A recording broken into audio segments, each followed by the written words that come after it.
ओम गम गणपते नमः। श्रीमद् भगवद गीता दूसरा अध्याय 46वां श्लोक।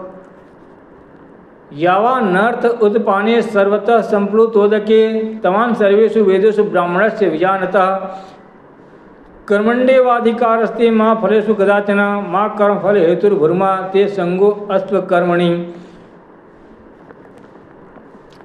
सब ओर से परिपूर्ण जलाशय के प्राप्त होने पर छोटे जलाशय में मनुष्यों का जितना प्रयोजन रहता है, ब्रह्मा को तत्व से जानने वाले ब्राह्मण का समस्त वेदों में उतना ही प्रयोजन रह जाता है।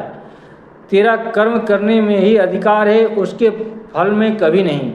इसलिए तू कर्मों के फल का हेतु मत बन तथा तेरी कर्म न करने में भी आसक्ति न हो।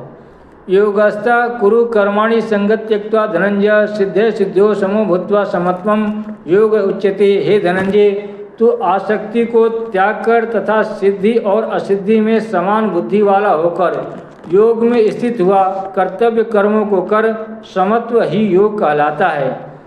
दूरेण ह्रावरम कर्म बुद्धि योगा धनंजय बुद्धो शरणमन्विच्छ कृपणा फलहेतवा। इस समत्व रूप बुद्धि योग से सकाम कर्म अत्यंत ही निम्न श्रेणी का है।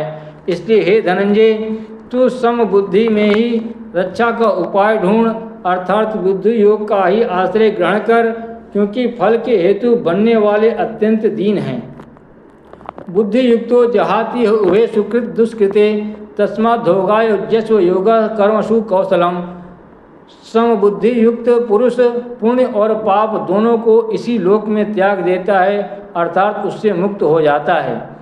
इससे तू समत्व रूप योग में लग जा। इस समत्व रूप योग ही कर्मों में कुशलता है, अर्थात कर्म बंधन से छूटने का उपाय है। कर्मजम बुद्धि युक्त्वा ही फलम त्यक्त्वा मनीषिणा जन्म बंध विनुर्मुक्ता पदम गच्छन्ति नामयम्।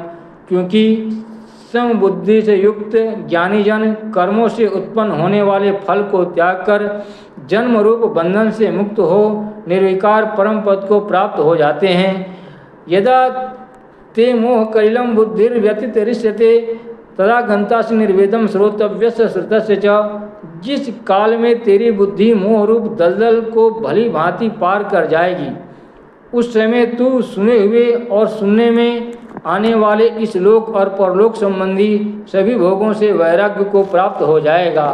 श्रुत्वा श्रुति भी प्रतिपन्ना ते सदा यदा स्थास्यति निश्चला समाधा वचला बुद्धिस्तदा योग मवाप्स्यसि। भांति भांति के वचनों को सुनने से विचलित हुई तेरी बुद्धि जब